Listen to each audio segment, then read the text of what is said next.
नमस्कार मित्रांनो, स्वागत आहे तुमचं जॉब गुरु या आपल्या यूट्यूब चॅनलवर. मित्रांनो, सरळ सेवेची महाराष्ट्रामध्ये जी एक जाहिरात प्रसिद्ध झालेली होती त्यासाठी ऑनलाईन अर्ज करण्यासाठी आज लास्ट डेट आहे. मित्रांनो, आज तुम्हाला या ठिकाणी अर्ज करायची शेवटची संधी असणार आहे.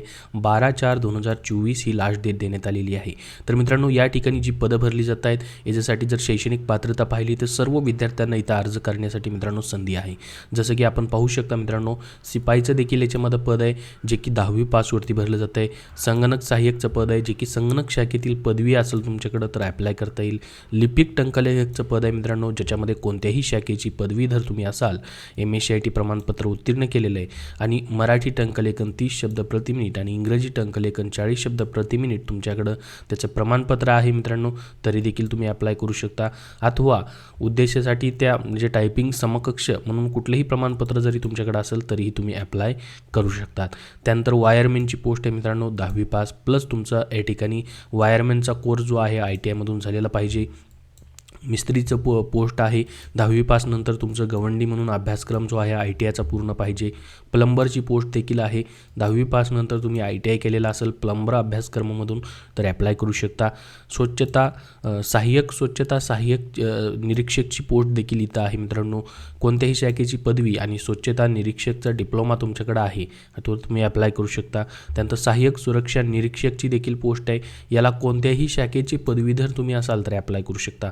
त्याच्यामध्ये फक्त तुमची उंची 165 सेंटीमीटर पाहिजे पुरुष उमेदवारांना. त्याचबरोबर मित्रांनो, महिला उमेदवारांना उंची 157 सेंटीमीटर असेल तर तुम्ही ॲप्लाय करू शकतात.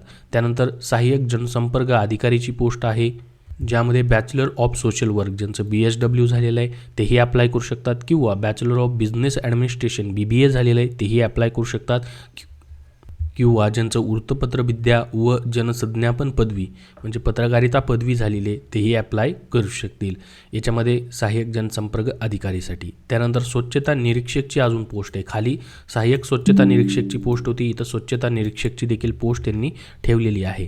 याच्यामध्ये देखील तुमचं कोणत्याही शाखेची पदवी आणि स्वच्छता निरीक्षकचा पदविका अभ्यासक्रम तुम्ही पूर्ण केलेला आहे, जो स्वच्छता निरीक्षकचा डिप्लोमा वगैरे असतो तरी देखील तुम्ही अप्लाय करू शकतात. त्यानंतर सुरक्षा निरीक्षकची अजून एक पोस्ट आहे पहा. सहाय्यक सुरक्षा निरीक्षकची वेगळी पोस्ट आहे आणि सुरक्षा निरीक्षकची देखील वेगळी पोस्ट आहे. सेम त्याच्यासाठी देखील हीच पात्रता आहे मित्रांनो, इथं देखील सेम तीच पात्रता आहे. कोणत्याही शाखेची पदवी आणि या ठिकाणी उंची 165 सेंटीमीटर पुरुष उमेदवारांना आणि महिला उमेदवारांना 157 सेंटीमीटर. त्यानंतर भांडारपालची पोस्ट आहे पहा. मान्यताप्राप्त कुठल्याही शाखेची पदवीधर तुम्ही असाल आणि तुमच्याकडे मराठी 30 इंग्रजी 40चं टायपिंग सर्टिफिकेट तर इथे अप्लाय करू शकता. आणि लिपिक टंकलेखकला देखील सेम पात्रता आहे, या पदासाठी देखील सेम पात्रता आहे.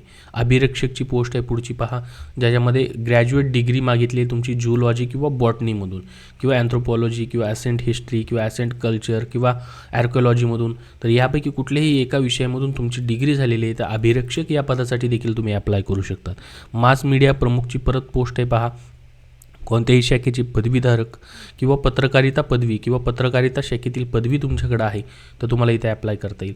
त्यानंतर जनसंपर्क अधिकारी पुन्हा एक पोस्ट आहे जनसंपर्क अधिकारीची, सेम BSW BBA किंवा वृत्तपत्रविद्या किंवा जनसंज्ञापनमधून तुमचं या ठिकाणी बॅचलर झालेलं आहे तर ॲप्लाय करू शकतात.